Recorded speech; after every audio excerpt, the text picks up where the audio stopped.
तो आज का हमारा जो ये वीडियो है वो है क्लास 5th का लेसन 1, जिसका नाम है प्रेयर। प्रेयर का अर्थ होता है प्रार्थना, यानी हम लोग जो भगवान से प्रार्थना करते हैं, ये लेसन हमारा प्रार्थना के बारे में है। तो आइए हम लोग इस लेसन को पढ़ते हैं, इसका अर्थ जानते हैं। तो इस लेसन की जो फर्स्ट लाइन है, for grass and flowers and growing trees.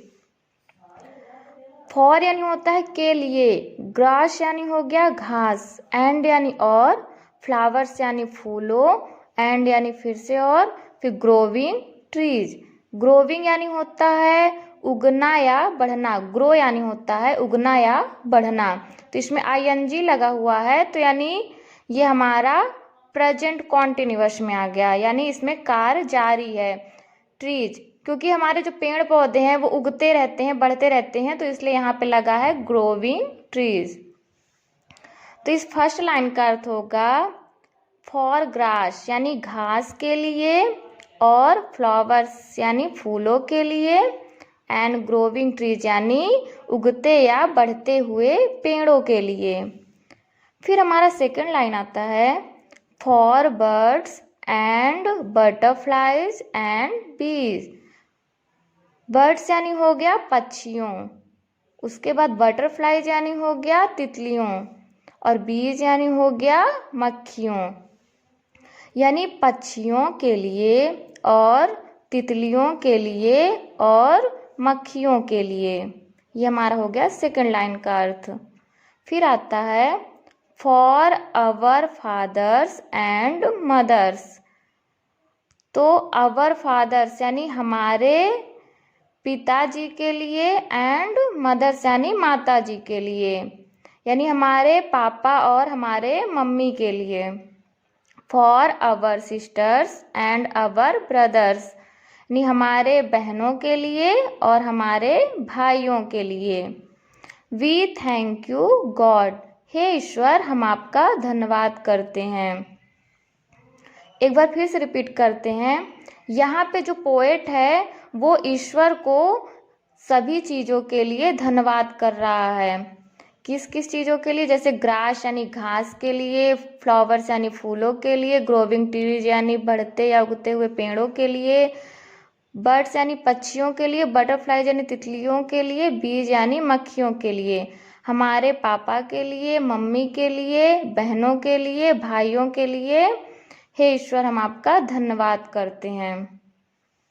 इसके बाद नेक्स्ट देखिए फॉर होम। होम यानी हो गया घर, यानी घर के लिए, and all the love that's there, और वहाँ पे जो भी प्यार है उसके लिए। ऑल द लव यानी सभी प्यार के लिए।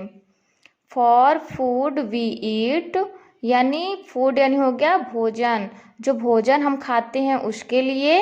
एंड क्लॉथेस वी वेयर, और जो कपड़े हम पहनते हैं उसके लिए। फॉर बुक्स टू रीड, और जो किताबें हम पढ़ते हैं उनके लिए। एंड सॉन्ग्स टू सिंग, और जो गीत हम लोग गाते हैं उनके लिए। फॉर प्लेमेट्स, प्लेमेट्स यानी हो गया जिनके साथ हम लोग खेलते हैं, जो हमारे खेलने वाले साथी होते हैं, जो हमारे फ्रेंड्स होते हैं उनके लिए। एंड फॉर एवरीथिंग, और प्रत्येक चीज़ के लिए यानी सभी चीज़ों के लिए। वी थैंक यू गॉड, हे ईश्वर हम आपका धन्यवाद करते हैं। तो यहाँ पे किन किन चीज़ों के लिए धन्यवाद किया गया है? पहला तो घर के लिए, और जो उस घर में जो भी प्यार है उसके लिए, और जो हम लोग खाना खाते हैं उसके लिए, जो क्लॉथेज यानी कपड़े पहनते हैं उनके लिए, बुक्स टू रीड यानी जो किताबें पढ़ते हैं उनके लिए, और सॉन्ग्स टू सिंग या और जो भी गाने गाते हैं हम लोग गीत गाते हैं उनके लिए, और जिनके साथ हम खेलते हैं या जो हमारे फ्रेंड्स हैं उनके लिए, और सभी चीज़ों के लिए यानी प्रत्येक चीज़ों के लिए। वी थैंक यू गॉड, हे ईश्वर हम आपका धन्यवाद करते हैं। यानी इस लेसन में जो हमारा पोएट है वो हमारे ईश्वर को हर चीज़ के लिए धन्यवाद कर रहा है। तो ये हमारा लेसन 1 इतना ही है। तो अब हम लोग आ जाते हैं लेसन 1 की मीनिंग में। तो जो हमारे लेसन 1 की मीनिंग है तो फर्स्ट मीनिंग है ग्रास, GRASS, ग्रास यानी घास या तृण। उसके बाद आता है सेकंड है ग्रो, GROW, ग्रो यानी उगना या बढ़ना।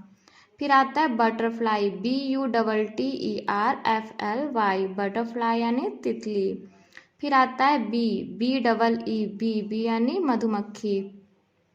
उसके बाद आता है आल, ALL, आल यानी सभी या सब। फिर आता है फूड, FOOD, फूड यानी आहार या अन्न। फिर आता है वियर, WEAR, वियर यानी पहनना। फिर आता है क्लॉथ, CLOTHE, क्लॉथ यानी कपड़े पहनना या पहनावा। देन उसके बाद आता है क्लॉथेज, CLOTHES, क्लॉथेज यानी हो गया पोशाक या पहनावा। देन प्लेमेट, PLAYMATE, प्लेमेट यानी सखा या बाल मित्र। सॉन्ग, SONG, सॉन्ग यानी गीत। फिर आता है गॉड, GOD, गॉड यानी परमात्मा या ईश्वर। फिर आता है प्रेयर, PRAYER, प्रेयर मीन्स प्रार्थना। फिर आता है चाइल्ड, CHILD, चाइल्ड यानी बच्चा। तो ये हो गई हमारी लेसन 1 की मीनिंग। देन उसके बाद आ जाते हैं हम लोग वर्ड पावर में। तो हम लोग वर्ड पावर में जो फर्स्ट नंबर में पूछ रहा है वो है circle the odd ones, circle the odd ones. Odd यानी होता है विषम, विषम यानी होता है असमान। यानी जो ये चार लिखे हुए हैं हमारे, इनमें जो भी असमान है यानी अलग है, उस पे हमको क्या करना है, सर्कल लगाना है। तो देखिए पहले नंबर एग्जाम्पल में दिया हुआ है फ्लावर, ग्रास, बर्ड, ट्री। तो देखिए फ्लावर, ग्रास, ट्री, ये सब जमीन में उगने वाले पौधे, पेड़, फूल, ये सब पेड़ से रिलेटेड चीजें हैं। जो यहाँ पे बर्ड आ गया वो पक्षी हो गया, तो ये बर्ड हमारा क्या हो गया, ऑड हो गया। तो इस पे क्या लगा हुआ है, सर्कल। तो देखिए ए नंबर पे हमारा दिया हुआ है बर्ड, बी, बटरफ्लाई, बफेलो। अब आपको पता है कि बर्ड उड़ता है, बी उड़ती है और बटरफ्लाई भी उड़ती है, बट बफेलो यानी क्या होता है, भैंस, जो कि अलग है हमारा यानी ऑड है। तो इस पे हम लोग क्या लगा देंगे, सर्कल लगा देंगे। देन उसके बाद बी नंबर देखिए, उस पे क्या लिखा हुआ है, सॉन्ग, फूड, क्लॉथ, होम। यानी सॉन्ग यानी हो गया गीत, फूड यानी भोजन, क्लॉथ यानी कपड़े, होम यानी घर। तो यहाँ पे हमारा सॉन्ग ऑड हो जाएगा, क्योंकि जो हमारा फूड यानी जो भोजन है, जो कपड़े पहनते हैं और जो हमारा घर है, ये हमारी मूलभूत आवश्यकताएं हैं, यानी ये हमारी नेसेसरी थिंग है। और ये सॉन्ग यहाँ पे हमारा ऑड हो गया, तो यहाँ पे सॉन्ग में सर्कल लगा देंगे। फिर सी नंबर देखिए, फादर, ब्रदर, सिस्टर, सिंगर। तो यहाँ पे हमारा सिंगर ऑड हो जाएगा, क्योंकि फादर, ब्रदर, सिस्टर ये सब हमारे फैमिली से रिलेटेड हो गए, यानी फादर यानी पिता, ब्रदर यानी भाई, सिस्टर यानी बहन। अब यहाँ पे सिंगर यानी होता है गायक, जो कि अलग हो गया यहाँ पे, तो ये यहाँ पे हमारा सिंगर ऑड हो जाएगा। फिर डी नंबर देखिए, बुक, पेंसिल, वाटर, पेन। अब ये बुक, पेंसिल और पेन ये तीनों हमारी स्टेशनरी चीज़ें यानी हमारी ये पढ़ने लिखने वाली चीज़ें हो गई। देन जो हमारा वाटर है, वाटर यानी पानी, तो जो पानी हम लोग पीते हैं, तो ये हमारे यहाँ पे ऑड हो गया, यानी ये तीनों यहाँ पे सेम है, मतलब एक दूसरे से रिलेट कर रहे हैं। यहाँ पे वाटर हमारा ऑड हो गया, तो हम लोग वाटर पे सर्कल कर देंगे। सेकेंड नंबर पे आ जाइए, complete these sentence using the given words. यानी जो हमारे वर्ड्स दिए हुए हैं, ये गिवन वर्ड्स जो हैं, उनको हमको इसमें फिलअप करना है।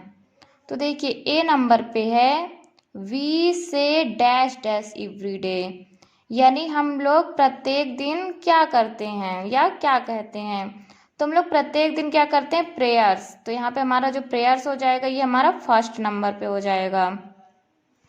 उसके बाद आता है B number, we water dash dash every day, यानी हम लोग पानी देते हैं प्रत्येक दिन। पानी किसको देते हैं, तो प्लांट्स को देते हैं, यानी पौधों को देते हैं। तो हमारा सेकेंड नंबर क्या हो जाएगा, प्लांट्स हो जाएगा। सी नंबर है we play dash dash every day. तो हम लोग डेली क्या खेलते हैं, गेम्स खेलते हैं, तो यहाँ पे हमारा हो जाएगा गेम्स। जब आप लोग पढ़ोगे ना तो आप लोग ऑलरेडी आपको तुरंत समझ में आ जाएगा कि इसमें क्या होगा। जैसे इसमें वाटर यानी पानी देने की बात हो रही है तो प्लांट्स हो जाएगा। यहाँ पे कहने या करने की बात हो रही है तो यहाँ पे प्रेयर हम लोग प्रत्येक दिन करते हैं, या भगवान जी से हम लोग प्रत्येक दिन कुछ भी कहते हैं प्रेयर में। सब लोग अलग अलग टाइप्स की प्रेयर करते हैं, जैसे कोई किसी चीज़ के लिए धन्यवाद करता है, कोई किसी चीज़ के लिए। तो मतलब डेली हम लोग प्रेयर करते हैं। वाटर यानी प्लांट को हम लोग पानी देते हैं। प्ले और खेलते हैं हम लोग गेम्स खेलते हैं। We read dash dash every day. अब रीड यानी पढ़ने की बात हो रही है तो यहाँ पे हमारा बुक्स हो जाएगा, क्योंकि हम लोग प्रत्येक दिन बुक्स पढ़ते हैं। We feed our dash dash every day.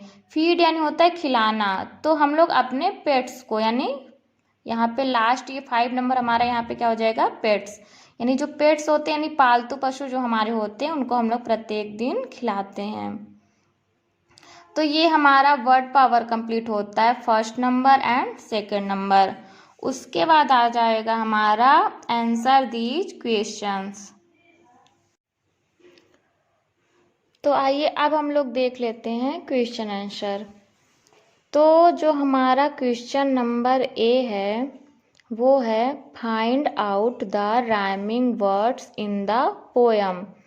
यानी पोयम में हम लोग को राइमिंग वर्ड्स फाइंड करके लिखना है। तो इसका आंसर हो जाएगा, पोयम में देखोगे कि आपको कई राइमिंग वर्ड्स मिले हैं, जैसे trees, bees, mothers, brothers, there, where, sing, thing. तो ये हो गए हमारे राइमिंग वर्ड्स जो हम लोग पोयम से फाइंड आउट किए हैं। उसके बाद बी नंबर देखिए, जो हमारा क्वेश्चन है वो है which lines do you like most. यानी कौन सी लाइन आपको सबसे ज़्यादा पसंद आई। जो हमारा पोयम था उस पे आपको कौन सी लाइन सबसे ज़्यादा पसंद आई। तो आप अपने अकॉर्डिंग जो भी लाइन आपको अच्छी लगी हो वो आप यहाँ पे आंसर में लिख सकते हो। जरूरी नहीं है कि जो लाइन हमने लिखी है आप वही लिखो। तो ये क्वेश्चन यही है कि ये आपसे पूछ रहा है कि आपको कौन सी लाइन सबसे अच्छी लगी, तो वो आप अपने अकॉर्डिंग लिख सकते हो। यहाँ पे हमने जैसे लिखा है आंसर में, for books to read and songs to sing, for playmates and for everything. यानी जो हमारे पढ़ने के लिए, जो किताबों के लिए और जो हम लोग गीत गाते हैं उनके लिए, और जो हमारे दोस्त हैं उनके लिए, और सभी चीज़ों के लिए। तो हमने ये लाइन लिखी हुई है। आप अपने अकॉर्डिंग जो भी लाइन आपको पसंद आई है पोयम की आप लिख सकते हो। सी नंबर देखिए, why should we be thankful to God. यानी हमें भगवान को धन्यवाद क्यों देना चाहिए, यानी हमें भगवान के प्रति कृतज्ञ क्यों होना चाहिए। तो अब आपको भी पता है कि हमें भगवान के प्रति कृतज्ञ क्यों होना चाहिए, क्योंकि भगवान ने हमें कई वस्तुएं प्रदान की हैं। तो यहाँ पे हम लोग आंसर लिखेंगे, God has given us everything. यानी भगवान ने हमें प्रत्येक वस्तु प्रदान की है। So we should thankful to God. इसलिए हमें भगवान के प्रति कृतज्ञ होना चाहिए। उसके बाद डी नंबर है, what is the simplest way to pay thanks to God. यानी भगवान को थैंक्स करने के लिए, या भगवान को थैंक्स बोलने के लिए, या भगवान का धन्यवाद करने के लिए सबसे सरल तरीका क्या है, यहाँ पे पूछ रहा है। तो हमारा आंसर हो जाएगा prayer. Prayer is the simplest way to pay thanks to God. यानी जो प्रेयर है वो सबसे आसान तरीका है भगवान को थैंक्स बोलने के लिए, या भगवान को धन्यवाद करने के लिए। तो इसी के साथ हमारा लेसन 1 द एंड होता है।